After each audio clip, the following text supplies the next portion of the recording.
견고한 진은 우리의 시야와 인식을 흐리게 하여 영이나 양심의 소리를 듣지 못하게 합니다.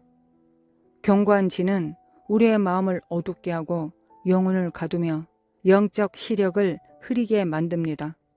그 결과 우리는 하나님의 뜻을 분별하지 못하고 심지어 이 땅에서 우리가 어떤 목적을 가지고 사는지조차 믿지 않게 됩니다. 견고한 진을 받아들이면 사탄과 그의 악령들의 계획에 힘을 실어주고 천사들과 성령을 슬프게 합니다. 여러분이 견고한 진에 머무는 정도만큼 성령님께서 여러분을 위해 애통해 하십니다. 왜냐하면 여러분이 견고한 진을 삶에 통합하고 어둠이 들어올 수 있는 문을 열어주기 때문입니다. 지금까지 영혼에 대해 이야기했습니다. 그렇다면 두 번째, 견고한 진은 무엇을 망가뜨립니까? 그것은 관계입니다. 견고한 진은 질투, 시기, 다툼, 불안, 우울을 일으킵니다. 우리가 왜 그렇게 반응했는지 스스로도 이해하지 못하는 방식으로 타인에게 반응하게 만듭니다. 우리는 우정의 관계를 깨뜨리고 사랑과 기쁨, 수용감, 전반적인 행복감을 빼앗깁니다. 최고의 경우에는 억지 사랑, 조건부 사랑만 주게 합니다. 또한 작은 상처를 크게 부풀려 실제보다 더 아프고 크게 보이게 만듭니다. 그 결과 상처를 주려는 의도가 없었음에도 의도가 있다고 오해하게 됩니다. 우리가 다른 사람을 용서하지 못하게 막고 우리 삶에 쓴뿌리 같은 원망과 분노가 자라게 만듭니다. 이것은 갈등, 분리, 이혼을 일으키고 교회 안에서는 분열과 교회 분쟁의 주요 원인이 됩니다. 절대 견고한 진이 개입되지 않는 교회 분열은 없었습니다. 견고한 진이 개입되지 않는 교회 분열은 한 번도 없었습니다. 견고한 진은 마귀의 활동을 위한 문을 열어줍니다. 이것은 마치 암과 같습니다. 암은 특정한 환경에서 가장 잘 자라는데 만약 암을 마귀에 비유한다면 그 환경은 견고한 진에 비유할 수 있습니다. 저에게 영국에서 비밀 연구를 하는 암 전문가인 친구가 있습니다. 그는 영국의 건물 지하 18층에 실험실이 있다고 했습니다. 정확한 위치는 말씀드릴 수 없습니다. 그는 세계보건기구가 자문을 구하는 전 세계 2명의 암 전문의 중 한 명입니다. 그가 암에 대해 이렇게 말해 주었습니다. 암은 어디서 가장 잘 자라는가? 저는 암세포를 키워 연구하기 위해 모든 패트리 접시에 마가린을 사용합니다. 왜냐하면 암세포가 마가린에 가장 잘 자라기 때문입니다. 마가린을 견고한 진에 비유할 수 있습니다. 견고한 진이 활성화된 삶에는 암세포, 즉 마귀의 세력이 자라기 좋은 환경을 제공합니다. 여러분 삶에서 견고한 진을 계속 두면 마귀의 세력이 들어와 자라도록 초대하는 것과 같습니다. 견고한 진은 여러분에게 부정적으로 작용하도록 영향을 미칩니다. 여기서 사람을 완전히 지배한다는 뜻이 아니라 억압하고 그림자를 들이우며 모든 구석에 숨어서 괴롭힌다는 의미입니다. 그러면 상황은 더욱 악화됩니다. 생활 방식에 영향을 주어 상처를 줄 의도가 전혀 없는 상황에서도 상처받게 만듭니다. 상처는 견고한 진 없이는 생기지 않습니다. 이해가 되십니까? 누군가에게 상처받는다는 것은 반드시 견고한 진이 그 마음에 뿌리 내리고 있다는 뜻입니다. 지금 이 말씀을 듣는 분 중에 그 말이 마음에 들지 않는다라고 생각하는 분이 있다면 그것은 바로 견고한 진이 조금씩 약해지고 있기 때문입니다. 견고한 진은 자신이 약해지는 것을 싫어합니다. 교회가 성장하지 못하게 막는 원인 중 하나가 견고한 진입니다. 왜냐하면 견고한 진은 사람들이 결단하지 못하게 막고 행동하지 못하게 막으며 헌신하지 못하게 만들기 때문입니다. 그 결과 사람들은 각자 자기 멋대로 행동하고 아무런 방향성도 따르지 않습니다. 그래서 모두가 자기 방식대로 움직이지만 하나님의 복을 명령하는데 필수적인 하나됨은 없습니다.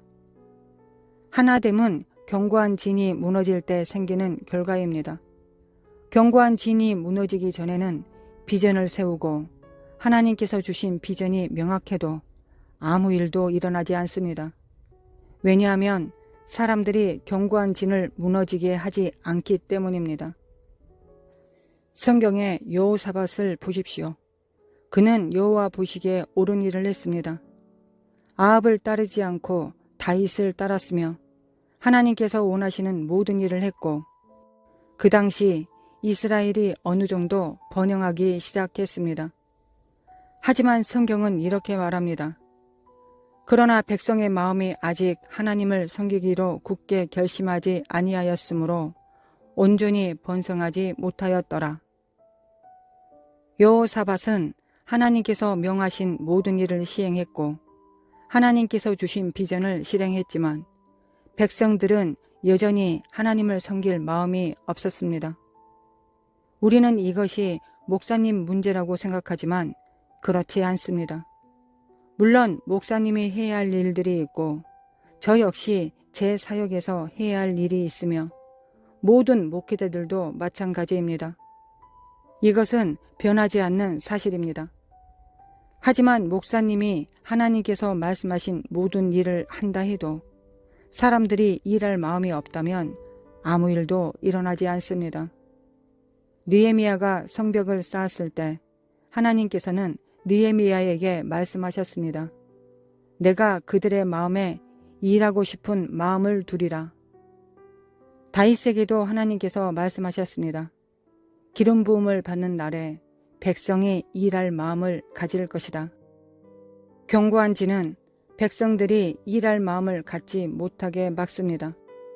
견고한 진은 우리가 일할 마음을 막고 우리 몸을 약화시키며 그리고 그리스도께서 창조하신 모습대로 다른 사람들과 우리 자신을 받아들이지 못하게 합니다. 또한 실패에 반복되는 주기를 감추어 우리가 실수를 반복하는 본질을 깨닫지 못하게 만듭니다. 만약 왜 이 일이 계속 내게 일어날까? 라고 깨달았다면 그것은 실패의 주기를 인식하기 시작했다는 뜻입니다. 그러나 견고한 진이 너무 깊게 뿌리내리면 왜 그런 일이 반복되는지조차 인식하지 못합니다. 심지어 실패의 주기라는 인식조차 잃게 됩니다. 그 인식과 민감성이 사라지고 분별하는 감각이 어두워집니다. 견고한 진은 피해자 의식을 부추깁니다. 그래서 우리는 자신의 문제와 실패, 삶의 상황에 대해 다른 사람을 탓하게 됩니다. 그렇게 함으로써 우리는 우리의 잘못된 패턴을 인식하는 능력을 더욱 잃게 됩니다. 견고한 진은 하나님께서 주신 지시에 대해 기껏해야 왜곡되거나 부분적인 순종을 낳습니다. 그렇다면 견고한 진을 어떻게 무너뜨릴 수 있을까요? 어떻게 제거할 수 있을까요? 성경은 이에 대해 무엇이라고 말하고 있을까요? 먼저 제가 앞서 말했듯이 견고한 진을 쫓아낼 수는 없습니다. 견고한 진이 나가라 하고 쫓아내는 것은 효과가 없습니다. 그러나 성령 하나님의 능력으로 견고한 진을 무너뜨릴 수 있습니다. 그러나 성경은 말합니다. 우리는 육체를 따라 싸우지 않는다고. 우리의 전쟁 무기는 육체적인 것이 아니라 하나님 안에서 능력 있는 무기입니다. 그 무기로 견고한 진을 무너뜨리고 하나님 아는 것을 대적하는 모든 높은 생각과 주장들을 무너뜨립니다. 그리고 모든 생각을 사로잡아 그리스도께 복종하게 만들고 불순종하는 모든 것을 벌할 준비를 합니다. 이 말씀은 정말 깊은 의미가 담겨 있습니다. 그래서 우리는 도움을 구해야 합니다.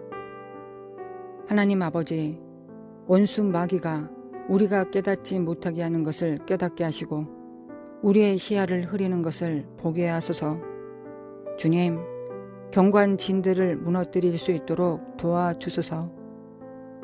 우리가 옳다고 주장하는 그 마음의 논쟁들, 때로는 틀렸음에도 불구하고 나는 맞다고 고집하는 그 생각들을 깨뜨리게 하소서.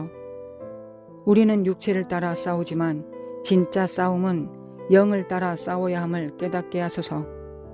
주님, 우리가 모든 상황에서 주님이 행하시는 일을 분별할 수 있도록 도와주소서.